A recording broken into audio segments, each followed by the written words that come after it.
안녕하세요. 피탐성 빛의 교회와 함께하는 성경 공부에 오신 빛의 성도님들. 요새 날씨 참 희한합니다.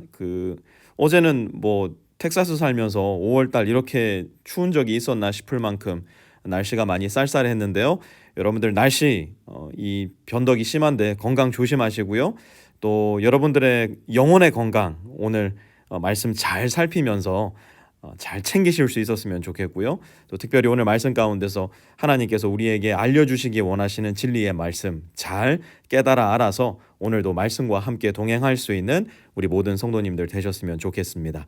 하나님 고맙습니다. 오늘 말씀 정말 감사드리고 이 말씀을 통해서 우리 각자 한 사람 한 사람 마음 가운데 영혼 속에 주님의 음성이 새겨지고 우리의 생활 가운데 하나님의 말씀의 능력이 드러나는 복되고 귀한 하루 될 수 있도록 하나님께서 은혜 베풀어 주시옵소서. 예수님의 이름으로 기도드렸습니다. 아멘. 오늘은 고린도전서 2장 9절에서 12절까지 함께 공부할 텐데요. 9절부터 보시죠. 그러나 성경에 기록한 바 눈으로 보지 못하고 귀로 듣지 못한 것들, 그러니까 우리가 눈으로 보고 귀로 듣는 것 그 너머에 무엇인가가 있다는 거예요. 더 나아가 사람의 마음에 떠오르지 않은 것들, 그러니까 자연적인 상태에 있을 때 우리의 자연적인 눈으로, 자연적인 귀로, 자연적인 마음으로는 떠오르지 않은 것들이 있다는 것이죠. 이것을 하나님께서는 자기를 사랑하는 사람들에게 마련해 주셨다는 겁니다. 그러면 도대체 눈으로 보지 못하고 귀로 듣지 못한 것들, 마음에 떠오르지 않는 것들은 무엇일까? 여러분, 우리 고린도전서 말씀 공부하면서 계속 반복해서 읽고 듣게 되는 말씀이 있죠. 고린도전서 1장에 보면 어리석은 자들에게 십자가의 말씀은, 죄송합니다, 거꾸로 했습니다. 멸망할 사람들에게 십자가의 말씀은 어리석은 것이지만 구원을 얻은 우리에게는 십자가의 말씀이 무엇이라고요? 하나님의 능력이라 그랬어요. 그죠? 하나님의 능력, 곧 십자가의 말씀, 복음은 눈으로 보지 못하고 귀로 듣지 못한 것들이라는 거예요. 우리 스스로가 우리 마음에서 떠올릴 수 없는 것들이라는 것이죠. 하나님께서는 자기를 사랑하는 사람들에게 바로 이것을 마련해 주셨는데 이 일을 어떻게 하셨는가? 가장 중요한 말씀입니다. 10절, 하나님께서는 성령을 통하여, 누구를 통하여요? 같이 따라해 봅시다. 시작. 성령을 통하여. 다시 한번 시작. 성령을 통하여. By the Spirit. 하나님께서 우리에게 십자가의 복음을 어떻게 가르쳐 주시는가? 하나님께서 십자가의 복음을 어떻게 보게 하시는가? 하나님께서 십자가의 복음을 어떻게 듣게 하시며 하나님께서 십자가의 복음을 어떻게 우리 마음에 새기시는가? 방법은 바로 by the Spirit, by the Holy Spirit, 성령을 통하여서 하시는 일이라는 것이에요. 그러니 하나님의 성령이 없이는 우리는 결단코 우리 주 예수 그리스도의 복음의 소식을 깨달을 수 없고, 우리 주 예수 그리스도의 복음의 소식을 깨달을 수 없으니 당연히 성령의 능력을 통하지 않고서는 구원을 얻을 수 없다는 것을 오늘 말씀은 우리에게 가르쳐주고 있는 것이에요. 왜 성령을 통하여서만 이 일이 가능하냐? 10절 계속 보니까요. 성령은 모든 것을 살피시니 곧 하나님의 깊은 경륜까지도 살피십니다. 사실 여기에 나와 있는 경륜이라는 단어는 굉장히 어려운 단어, 신약적 용어이고요. 이 경륜이라는 한 단어를 통해서 신학적인 한 분파가 만들어질 정도로 굉장히 많은 토론과 지금도 논쟁이 오가고 있는 단어이지만 그냥 간단하게 이야기하면요, 하나님의 깊은 마음이라는 겁니다. 하나님께서 가지고 계신 우리를 향하신 마음, 구원의 계획, 복음을 통한 하나님의 자녀 삼으심, 이것은 하나님께서 하시고자 하시는 하나님의 마음이며 소원이고 하나님은 성령을 통하여 이 일을 하시기로 결정하셨다는 거예요. 왜요? 성령만이 하나님의 마음을 아시기 때문에. 11절, 사람 속에 있는 그 사람의 영이 아니고서야 누가 그 사람의 생각을 알 수 있겠습니까? 우리 그런 이야기 하지 않습니까? 10길 물속은 알아도 한 길 사람 속은 모른다. 사람 마음을 모른다는 거예요. 누가 그 사람의 마음을 알겠냐는 거예요.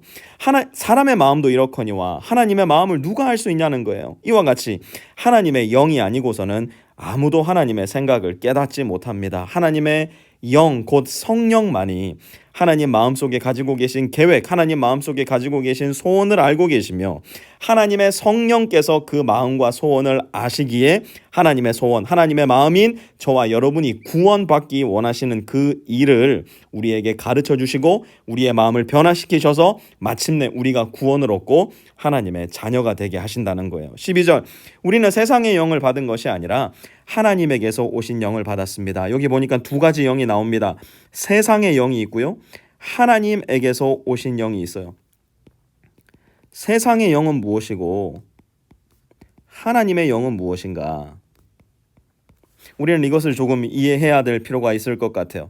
세상의 영을 한마디로 요약하면 무슨 영이라고 할 수 있을까요? 죽음의 영이라고 이야기할 수 있을 겁니다. 하나님의 영은요, 생명의 영이에요. 왜요? 세상의 영을 따르는 모든 사람마다 결국은 영원한 죽음을 맞게 되겠지만 하나님의 영, 곧 성령의 음성을 듣고 성령에 순종하며 살아가는 사람들은 결국에는 생명을 얻을 것이기 때문에, 더 나아가 세상의 영은 결국은 나 중심의 생각, 나 중심의 마음, 나 중심의 인생을 살아가게 만들 것입니다. 나 스스로가 왕이 되고 나 스스로가 신이 되며 나 스스로가 주인이 되어 살다가 결국에는 세상의 영의 멱살을 붙잡혀서 결국 영원한 죽음으로 살아가겠지만, 하나님의 영의 붙들림을 받은 사람들은 하나님 중심의 삶을 살다가 자기 자신을 십자가의 자리로 낮추어 놓고 십자가의 길을 꾸준히 성실히 정직히 순종하며 걸어가다 결국에는 하나님의 손에 이끌려 영원한 생명으로 인도함 받게 될 것이라는 이야기예요. 그것이 세상의 영과 하나님에게서 오신 영이 우리에게 주는 궁극적 차이라는 것이죠. 여러분에게 한 사람을 소개해드리고 싶어요. 이 사람을 한번 잘 보시기 바랍니다. 이 사람 이름을 구본성이라고 붙여도 괜찮고요, 이씨라고 붙여도 괜찮고 김씨라도 붙여도 괜찮고 여러분 이름을 써도 아무 상관없으리라 생각을 합니다. 이 사람에게 있는 것은 무엇일까요? 이 사람에게는 먼저 육체가 있습니다. 이 사람의 육체는 우리가 겉으로 보는 모습 그대로일 겁니다. 이 사람은 육체를 위해서 참 많은 일을 할 겁니다. 참 많은 돈을 쓸 거고요, 참 많은 시간을 사용하기도 할 거예요. 하지만 인간은 육체만으로만 구성되어 있지 않습니다. 인간은 소위 머리에서부터 가슴까지, 배까지 내려왔는데요, 이것을 무엇이라고 합니까? 마음이라고 할 수도 있을 거고요, 정서라고 할 수도 있을 거고요, 혹은 지성이라고 할 수도 있을 겁니다. 요즘 마음 공부, 정서적인 충족, 지성의 만족 이런 이야기 많이 하지 않습니까? 그런데 인간은 마음과 정서와 지성 그리고 육체로만 이루어진 것만은 아니에요. 이 모든 것을 다 포함하고 덮고 있는 것이 무엇이냐면 바로 영혼입니다. 곧 하나님의 영이 거하시는 곳. 만약에 하나님의 영이 아니라면 인간의 영이 지배하고 있는 곳이 분명히 우리 육체 속에, 우리 마음 속에 그 너머에 존재하고 있더라는 겁니다. 그런데 우리는 육체를 사용하는데, 육체를 가꾸는 데는 참 많은 시간을 활용해요. 마음과 정서와 지성을 가꾸기 위해서도 정말 많은 시간과 많은 에너지와 많은 돈을 사용합니다. 그런데 여러분, 영혼은 어떻습니까? 예수님을 믿어 구원받으신 분들 영혼 속에는 하나님의 영, 곧 성령이 거하십니다. 우리의 몸에는 성령께서 거하신다고 말씀하고 계세요. 그것이 하나님의 진리가 가르쳐 주시는 말씀이에요. 그런데 여러분 영혼, 하나님의 영인 성령의 음성을 얼마나 귀 기울여 듣고 계십니까? 그 영혼에, 그 하나님의 성령의 음성에 귀 기울이기 위해서 우리는 얼마나 많은 시간과 얼마나 많은 노력과 얼마나 많은 재정을 사용하고 있습니까? 내 얼굴 피부를, 내 몸매를 가꾸기 위해 사용하는 그 열정과 노력, 그 돈의 반의 반만큼이라도 하나님의 성령의 음성에 귀 기울이기 위해 여러분 사용하고 계십니까? 나의 마음과 정서와 지성을 가꾸고 돌보고 더 멋지게 만들기 위해서 사용하는 나의 시간과 돈과 노력, 그것의 절반만큼이라도 하나님의 성령의 음성에 귀 기울이기 위해 여러분의 삶을 계획하고 계십니까? 여러분, 사용하지 않는 육체, 사용하지 않는 마음과 정서와 지성은 낡을 수밖에 없고요, 결국 그것은 더 이상 사용할 수 없는 무용지물이 되고 말 수도 있어요. 영혼, 곧 하나님의 성령도 마찬가지예요. 하나님의 성령께서는 우리에게 끊임없이 말씀하시고 또 말씀하시고 또 말씀하시겠지만 하나님의 성령께서는 인격이시기 때문에 듣지 않는 우리에게 점점 더 말씀하지 않으실 것이며 영원히 우리를 향하여 말씀하지 않으실 수도 있어요. 언제요? 우리가 우리의 마음과 생각과 육체를 하나님의 성령을 향하여 주의를 기울이지 않을 때, 우리의 시간을 그분께 드리지 않을 때, 우리의 노력을 그분께 드리지 않을 때, 우리의 정서와 재정을 그분께 드리지 않을 때. 우리가 얼마 전까지 코로나 사태로 굉장히 심란하지 않았습니까? 지금도 아직 한국은 많이 조심하고 있는 편이긴 하지만 우리 교회 부모님 중에 한 분이 겪었던 일이에요. 미국에 와서 자녀들을 만나고 이제 한국으로 돌아가셨는데, 한국은 그때만 해도 2주간 격리를 했잖아요. 2주간 격리를 하시다 보니까 그냥 늘 앉아 계시고 누워 계셨던 거예요. 격리가 끝나고 이제 밖으로 나가자 해서 나가서 아파트 계단을 이렇게 내려오려고 하는데 2주 동안 다리를 사용을 안 해버리셨잖아요. 계단에서 굴러버리신 거예요. 그래서 다리가 부러져가지고 2주 동안 격리하신 바로 그 다음에 또 기부수하시고 아주 고생하셨던 일이 있으셨더랬어요. 근데 이런 일이 한국에서 제법 많이 있었다고 해요. 격리 후에 일어난 격리 후 사고 제법 많이 있었다고 합니다. 왜 그렇습니까? 사용하지 않으니까요.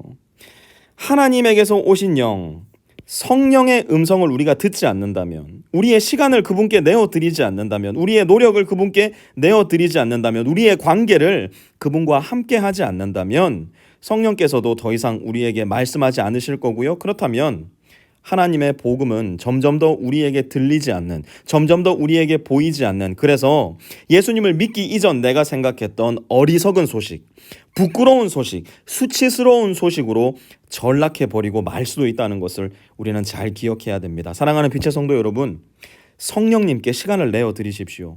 성령님의 음성을 듣기 위해서 나의 시간을 따로 떼어 놓으십시오. 성령님과 함께 교제하기 위해서 나에게 있어서 중요하다고 생각되던 일들을 포기하십시오. 그렇게 성령과 함께 시간을 보내며 성령을 통하여 하나님의 마음을 알기 시작할 때 복음은 다시금 우리에게 능력이 되고, 예수 그리스도는 그 어떤 누구보다, 그 어떤 무엇보다 우리에게 달콤하고 감미로운 살아계신 우리의 신랑이요 살아계신 우리의 주님이 되어주실 것입니다. 오늘 이 말씀 꼭 기억하셔서 성령을 통하여 우리에게 들려주시고 보여주시는 하나님의 그 사랑과 마음과 하나님의 그 아름다우신 모습을 다시금 우리 안에 새길 수 있게 되는 복되고 귀한 빛의 성도님들 다 되실 수 있기를 주님의 이름으로 부탁드립니다.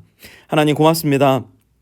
성령을 통하여서 우리가 볼 수 없는 것, 들을 수 없는 것, 우리 마음에 떠올릴 수 없는 것들을 들려주시고 보여주시고 가르쳐주시니 감사를 드립니다. 이 바쁘고 이 정신없는 세대 속에, 그래서 이 세상의 영은 점점 더 하나님의 영에게 우리의 주의를 기울이지 못하도록 방해하고 있는 이 시대에 하나님, 우리가 이 세태에 휩쓸리지 않게 도와주시고 이 세태를 거슬러 마치 강물을 거슬러 뛰어 올라가는 연어처럼 살아있는 사람 되어서 하나님의 영, 곧 성령께로 더 자주, 더 많이, 더 깊이, 더 오래 나가고 머물러 있을 수 있는 복되고 귀한 주의 자녀들 다 될 수 있게 도와주시옵소서. 예수님의 이름으로 기도드렸습니다. 아멘.